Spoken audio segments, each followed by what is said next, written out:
এটা কি হচ্ছে টলিপাড়াতে? কেন একে একে চলে যাচ্ছেন বাংলা সিনেমার কিংবদন্তি তারকারা? আবার দুঃসংবাদ, মঙ্গলবারই ঘুমের মধ্যে না ফেরার দেশে পাড়ি দিলেন বাংলা সিনেমার জনপ্রিয় গায়িকা, সুরকার এবং প্রযোজক অসীমা মুখোপাধ্যায়। নিজের বাড়িতেই মৃত্যু হয়েছে অসীমা দেবীর। তার সুরে চৌরঙ্গী সিনেমার জন্য বড় একা লাগে এই আঁধারে এখনও জনপ্রিয় সঙ্গীত প্রেমীদের মধ্যে। মহানায়ক উত্তম কুমার তাকে দিদি বলতেন, নিতেন ভাইফোঁটাও। অসীমা মুখোপাধ্যায়ের আরেক পরিচয়, তিনি অভিনেতা পার্থ চট্টোপাধ্যায়ের স্ত্রী। অসীমা দেবীর পরিবারের সঙ্গে হিন্দুস্তান টাইমস বাংলা যোগাযোগ করলে তারা মৃত্যুর খবর নিশ্চিত করেছেন। জানা গেছে, খুব ভোরেই মারা যান এই কিংবদন্তি ব্যক্তিত্ব।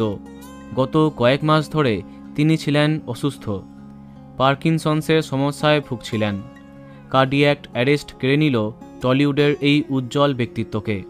চলে গেলেন তিনি চির ঘুমের দেশে।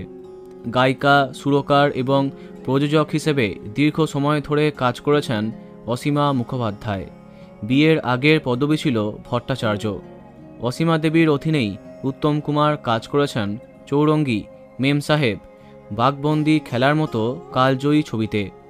সেই সূত্রেই সম্পর্ক পৌঁছে গেছিল পারিবারিক স্তরে। নিজের কোনো বোন ছিল না মহানায়কের, তাই প্রতি বছর নিয়ম মেনে তার কাছেই ভাইফোঁটা নিতেন। তার আকস্মিক প্রয়াণে গভীরভাবে শোকস্তব্ধ টলিউড। বন্ধুরা, ভিডিওটি এইটুকুই। বাংলা বিনোদনের অন্যান্য অনেক খবর পেতে সাবস্ক্রাইব করো কারেন্ট বস। ধন্যবাদ।